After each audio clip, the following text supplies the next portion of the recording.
trying to do some spiritual practices to try to connect us more deeply to animals in the more than just human world. In addition to considering cats this month, I've been inspired by the work of Ted Krause, who's the author of The Great Animal Orchestra. Has anyone read this book? It's absolutely fascinating. He's a soundscape ecologist who, for over 45 years, has been recording wild soundscapes, which are then used to understand the health of a habitat. Because sometimes a habitat looks like it's okay, but when you listen to a soundscape, you find that many of the species who once lived there before human activity have actually left. So being able to hear what's going on in a habitat is part of conservation. And he identifies 3 layers to the soundscape. The first is called geophany, which is the abiotic part of the world, right? Or what we hear, wind, water. The second is the biophany. Well, that's animal sounds and the sounds that come out of us. And the third is an-thro-phony. And I think we probably know what that means because considering it starts with anthro, that's the sound we make that don't come out of our body through the abiotic elements. For example, if anyone ever saw the documentary Sonic Sea, when we go down and we do sonic booms in the ocean to look for oil, and we cause a lot of damage to marine mammals and to fish, well, that's an-thro-phony. That's the sound that we make that's human created. And so I've been thinking about this abiotic kind of piece of the world that we don't always talk about in animal circles, about the wind and the water and the mountains. And I am really excited that one of our animal chaplaincy training cohort members created a practice for us recently that was based on the wind. The wind is crucial to the health of habitats and animals and to us. It helps seeds disperse, right? It can also be a destructive force that brings trees down on our homes or whirls up tornadoes, and off goes Dorothy and poor Toto. So, like everything, we find that there are pleasant and destructive attributes to every abiotic and biotic member of this world. So I'm going to introduce Tina Miller. And Phil, if you could bring up Tina Miller for me, and I'll tell you just a little bit about her, and then she can tell you what inspired this practice using the wind. And then Phil will roll the practice so that we can give it a try. Tina Miller is an animal welfare professional in a shelter setting. She lives with 2 dogs, 2 cats, a betta fish, and a snail. This practice was created as a way to calm her after work thoughts that like to creep in right before bed. And if any of you know shelter workers, you know that many of those after work thoughts can be very, very difficult based on the work that they are doing. Hello, Tina.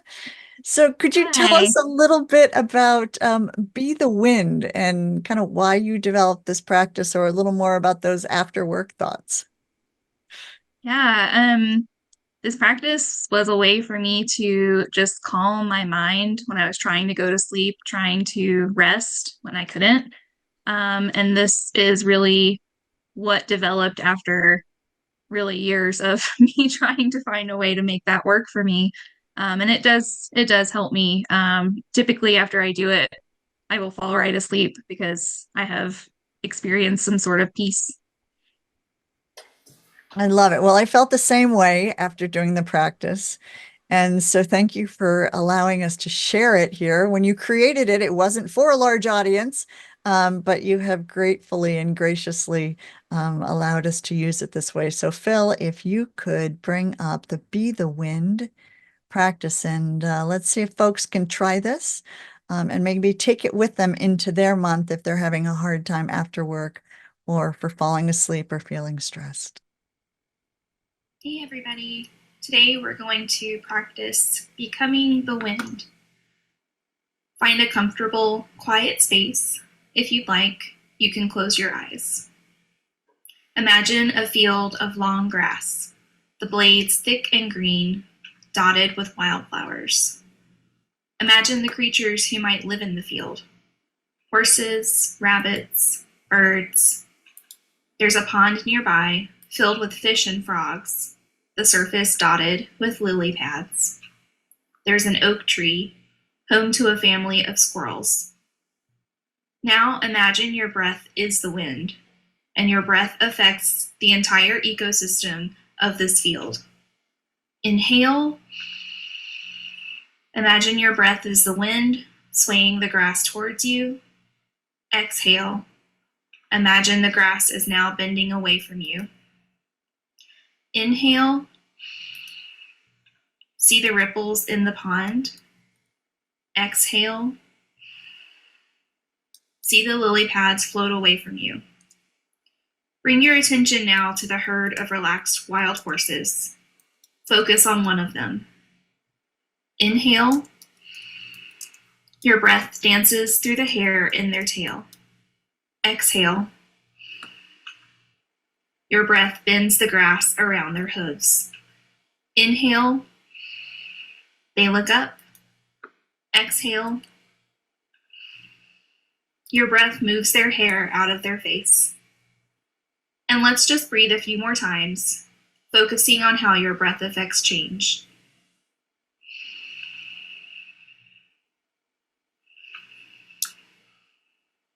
Your breath is moving the wildflowers. Your breath tickles the tail of a squirrel in the oak tree. Hear the rustle of the leaves.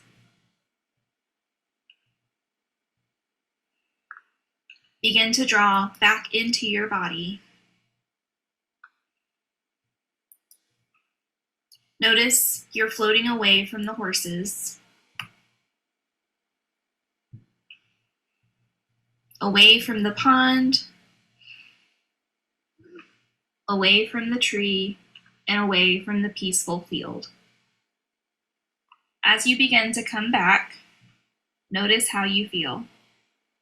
Bring your attention to your body and breath. Inhale, wiggle your toes. Exhale, move your fingers. And when you're ready, open your eyes. Thank you for participating in this practice with me. Remember, you can become the wind anytime, any place. You can go anywhere you'd like and be with any creatures you can imagine. The wind affects us all. Thank you. Thank you, Tina. I am going to be being the wind with jaguars and leopards all night, so I appreciate that. This practice was under 2 minutes, folks. If you felt something from that, highly recommend trying it again. And if you need the video, remember on our YouTube channel at Compassion Consortium, you'll be able to try the practice again.